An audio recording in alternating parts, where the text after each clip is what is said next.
देखिए प्रसामान्य वितरण, माध्य 50, SD 10, तो प्रायिकता ज्ञात करो। x का मान 60 से बड़ा, 60 से छोटा, 80 से बड़ा,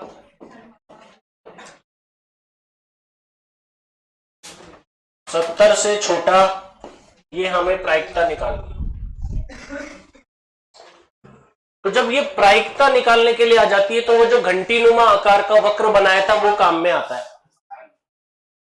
अब घंटीनुमा आकार का वक्र का डेटा भी याद करवाया था। अरे बोलो। तो मुझे ध्यान से बताना, इसके अंदर माध्य कितना है? तो बीच में कौन होता था? माध्य। ये होता था म्यू, फिर सिग्मा जोड़ते थे, म्यू प्लस सिग्मा। तो सिग्मा कितना है? 10। 50 में 10 जोड़ो, 60, 70, 80, ये 3 सिग्मा तक हो गया। उसके बाद क्या था? अनंत। इधर कम करो, 40, 30, 20, इधर क्या आएगा? माइनस अनंत।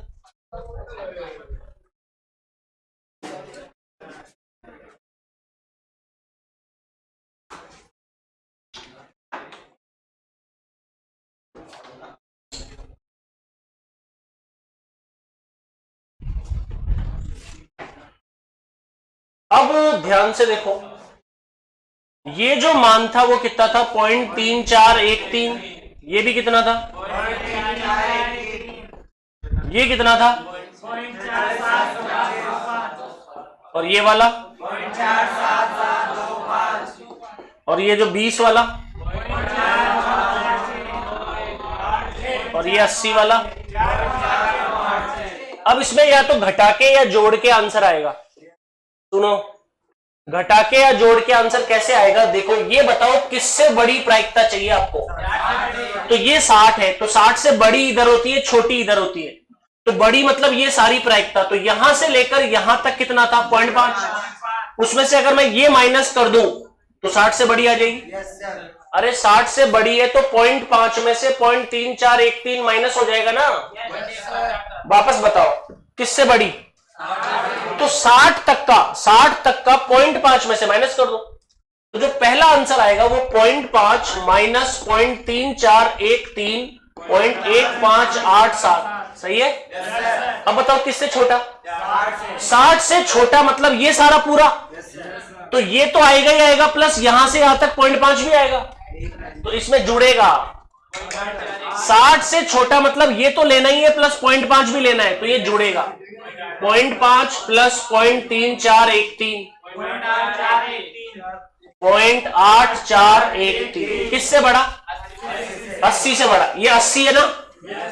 80 से बड़ा ये वाला। तो 80 तक का कितना है?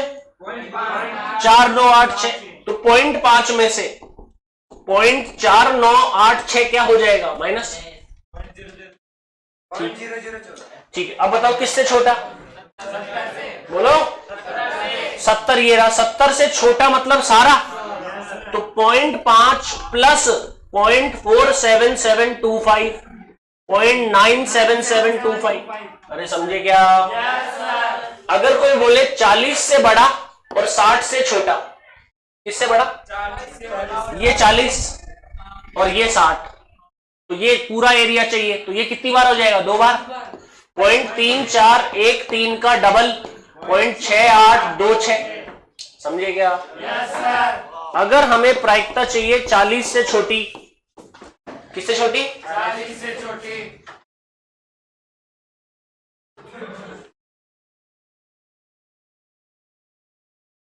अब लेट आते ही टॉपिक तो निकल गया तुम्हारा। किससे छोटी? अरे इधर इधर सारे बच्चे इधर। किससे छोटी? 40 से। तो 40 से छोटी इधर होगी। तो 0.5 में से कितना माइनस कर दोगे? 0.5 में से 0.3413 माइनस कर देंगे तो 0.1587। Note down.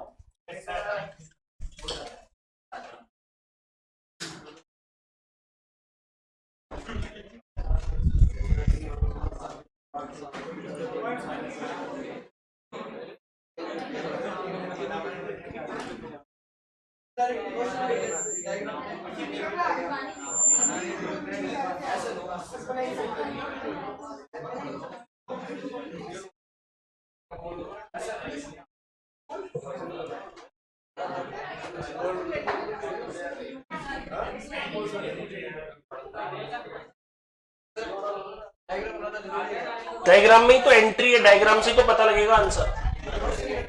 हाँ कर दो, कैसे भी कर दो, आपको डेटा तो याद होना चाहिए ना तीनों।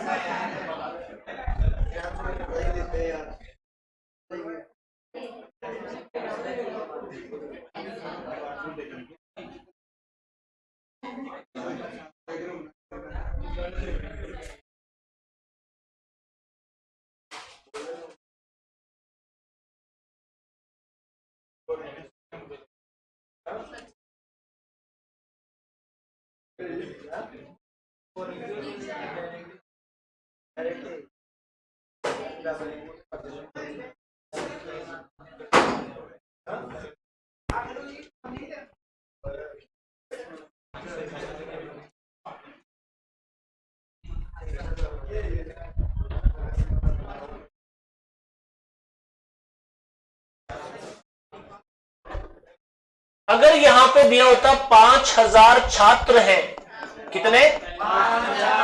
तो 60 अंक से ज्यादा वाले अंक छात्रों की संख्या, तो 60 से ज्यादा वाले की प्रायिकता कितनी आई?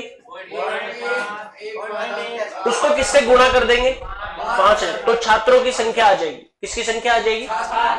अगर छात्रों की संख्या निकालनी है तो पहले प्रायिकता निकालेंगे, उनको छात्रों से गुणा कर देंगे तो छात्रों की संख्या आ जाएगी।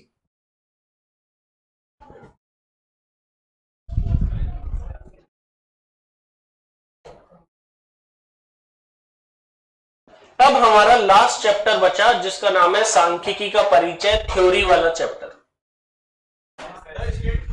हाँ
अब आता है सांख्यिकी का परिचय।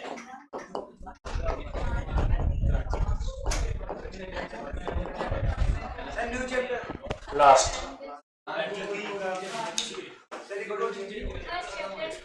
सांख्यिकी का परिचय।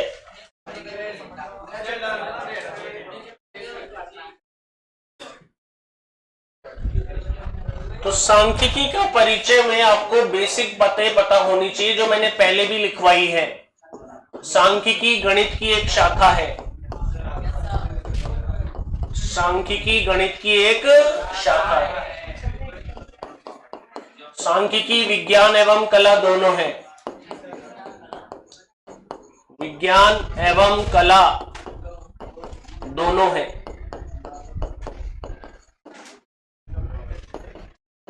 स्टैटिस्टिक्स फ्रेंच भाषा का शब्द है।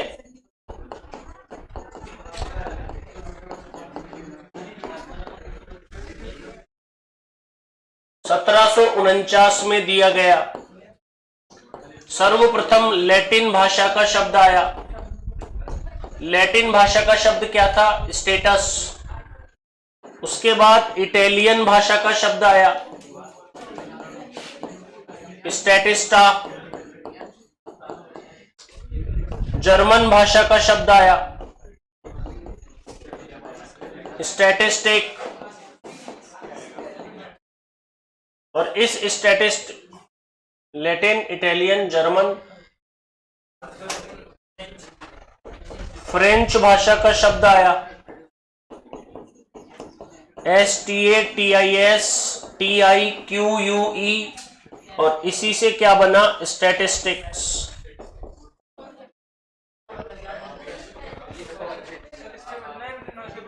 इस शब्द से बना स्टैटिस्टिक 1749 में।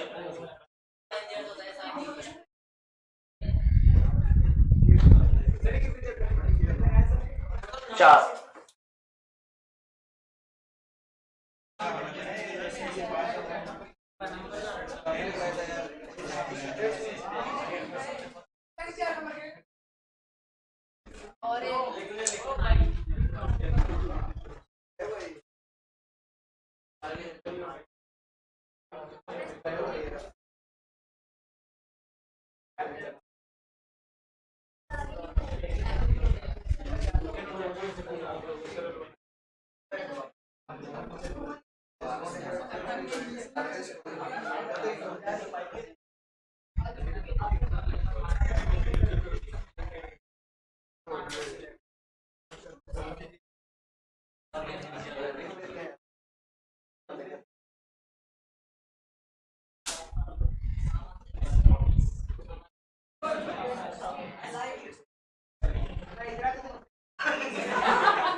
आवाज नहीं।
चलो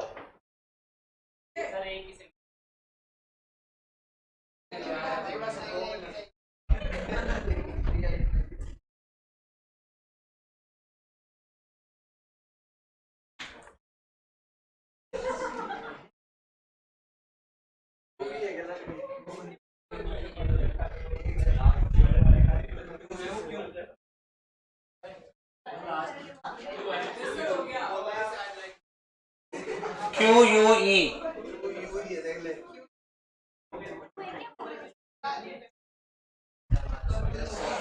अब क्या हुआ, सांख्यिकी की परिभाषा दो रूपों में दी जाती है।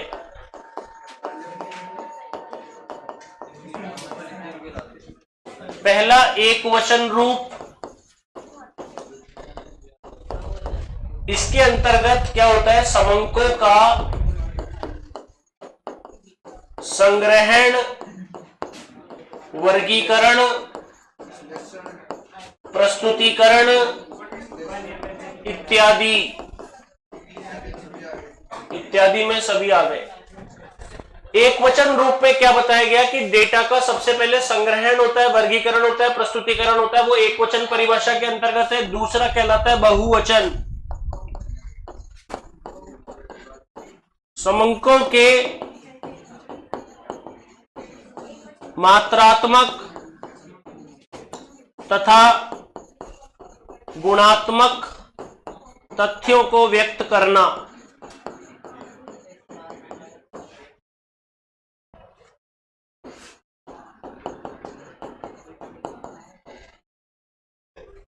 तो सांख्यिकी की परिभाषा दो रूपों में दी जाती है। एक वचन रूप में तो समंकों का संग्रहण, वर्गीकरण, प्रस्तुतिकरण इत्यादि सम्मिलित होते हैं, और बहुवचन रूप में समंकों के मात्रात्मक तथा गुणात्मक तथ्यों का व्यक्त किया जाता है। डेटा दो प्रकार के होते हैं, मात्रात्मक और गुणात्मक। ऊंचाई मात्रात्मक, भार मात्रात्मक, सिगरेट पीने की आदत गुणात्मक, ईमानदारी गुणात्मक, रंग गुणात्मक, स्वास्थ्य गुणात्मक, रैंक, सुंदरता, ऐसे डेटा याद रखो।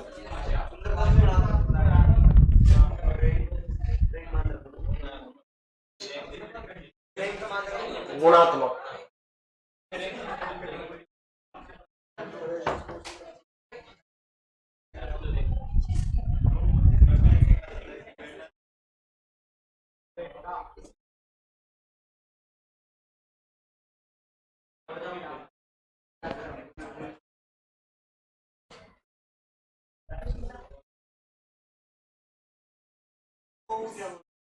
Data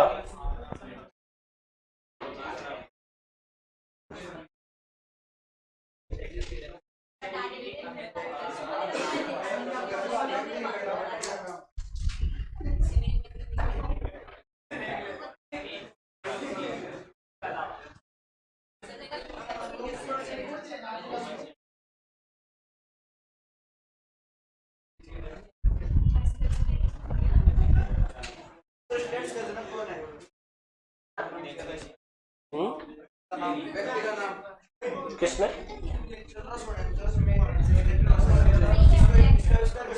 Gottfried ओकेनवॉल।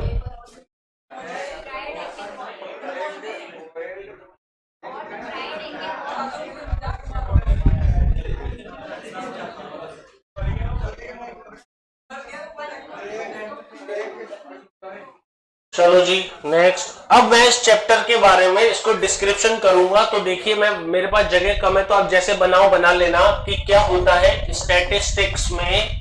सुनिएगा, देखिए सबसे पहले होता है समंकों का संग्रहण। समंकों के संग्रहण के बाद होता है समंकों का वर्गीकरण।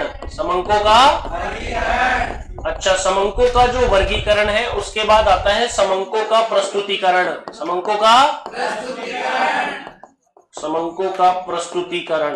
एक होती है समंकों की जांच, और लास्ट होता है समंकों का ग्राफीय निरूपण।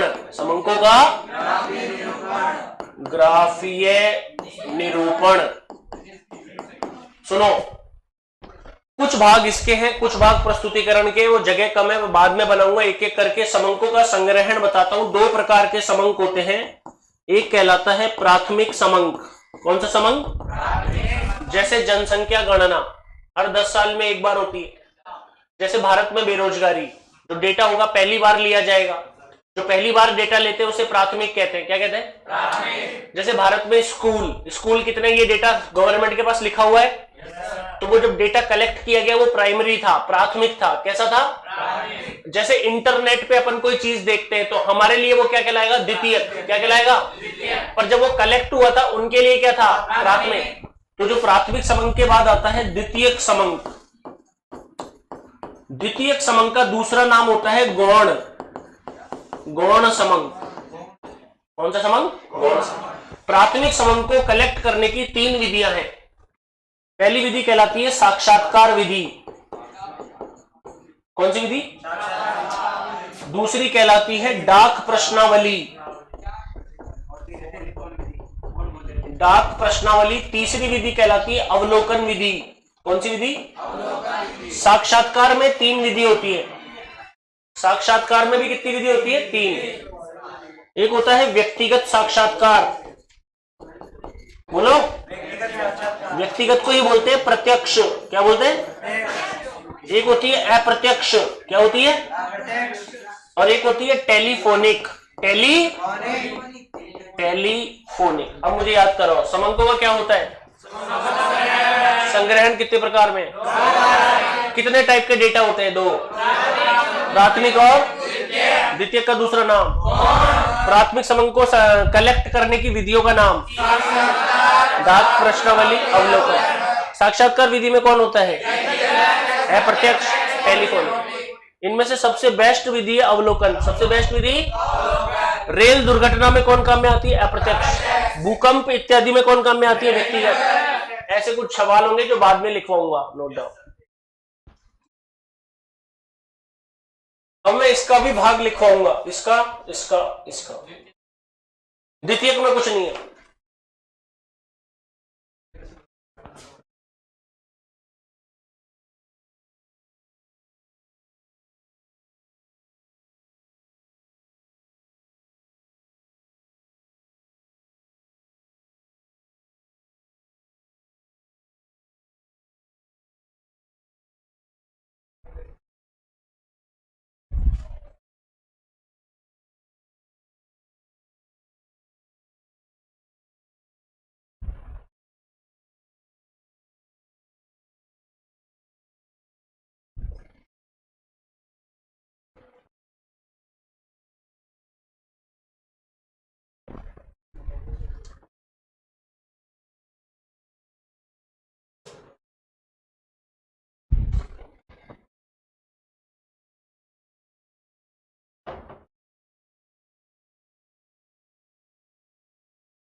जैसे समंकों का, जैसे कोई बोले जयपुर में कितने लोग बीपीएल परिवार से हैं, तो बीपीएल परिवार के लिए पहले देखना पड़ेगा ना, उनके कागजों की जांच करनी पड़ेगी, तो अवलोकन विधि में सारी जांच होती है।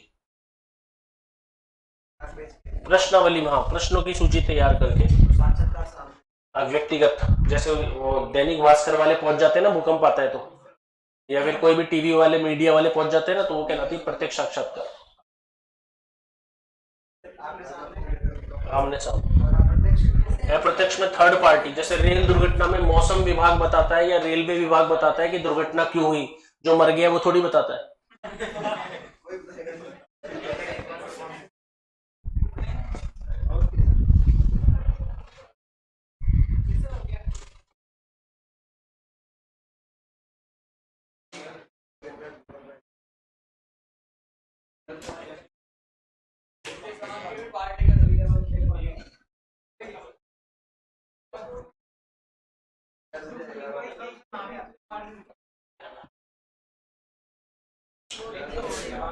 समंकों का वर्गीकरण, समंकों का वर्गीकरण किया जाता है 4 प्रकार से। कितने प्रकार से? पहला कहलाता है समय अनुसार। कैसा कहलाता है? समय अनुसार को बोलते हैं टाइम सीरीज। क्या बोलते हैं? एक कहलाता है भौगोलिक विस्तारानुसार, भौगोलिक विस्तारानुसार, इसे बोलते हैं ज्योग्राफिकल सीरीज। तीसरा कहलाता है मात्रात्मक वर्गीकरण। कौन सा वर्गीकरण? इसे बोलते हैं क्वांटिटेटिव। क्वांटिटेटिव का दूसरा नाम होता है कार्डिनल। क्या नाम होता है? चौथे नंबर पे आता है गुणात्मक। गुणात्मक को बोलते हैं क्वालिटेटिव। क्वालिटेटिव का नाम होता है ऑर्डिनल।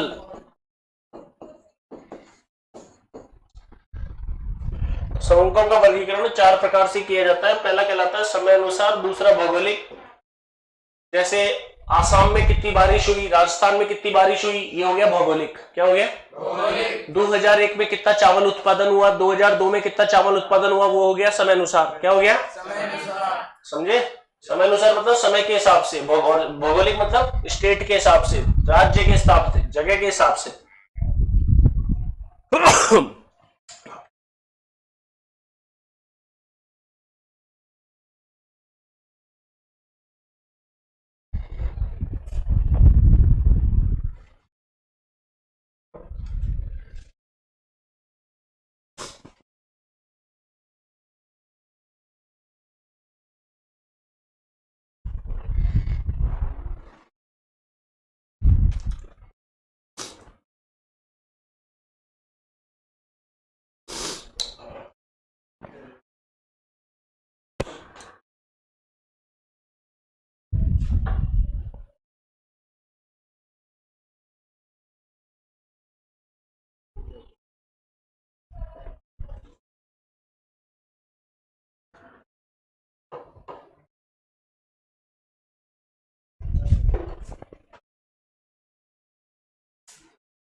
समंकों का प्रस्तुतिकरण।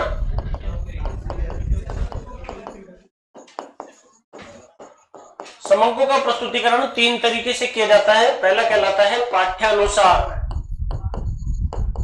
बोलो कैसा? पाठ्यानुसार। दूसरा कहलाता है सारणीयन, और तीसरा कहलाता है चित्रमय। चित्रमय में क्या होते हैं? रेखा चित्रों द्वारा। दूसरा होता है दंड चित्रों द्वारा, बार ग्राफ। और तीसरा होता है पाई चार्ट द्वारा।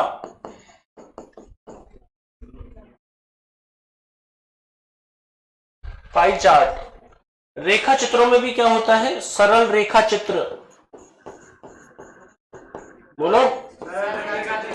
दूसरा होता है मल्टीपल रेखा चित्र।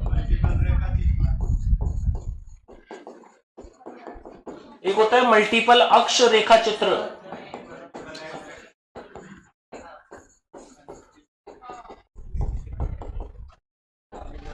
दंड चित्रों द्वारा में दो चीजों में बढ़ जाता है। पहला उपयोगिता के आधार पर, दूसरा संरचना के आधार पे। उपयोगिता के आधार पे दो होते हैं, क्षैतिज और ऊर्ध्वाधर। क्षैतिज और ऊर्ध्वाधर। संरचना के आधार पे वही अपने इसी की तरफ आ जाते हैं,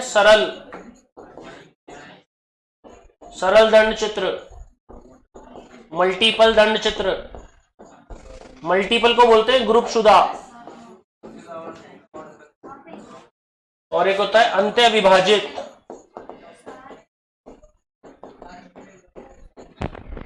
बोलो। समूहों के प्रस्तुतिकरण कितने तरीके से? पाठ्यानुसार, सारणीय, चित्र में क्या बनते हैं? दंड चित्रों द्वारा, पाई चार्ट। रेखा चित्र में क्या बनते हैं? सरल रेखा चित्र, मल्टीपल रेखा चित्र, मल्टीपल अक्ष रेखा चित्र, मल्टीपल। दंड चित्रों में क्या होता है?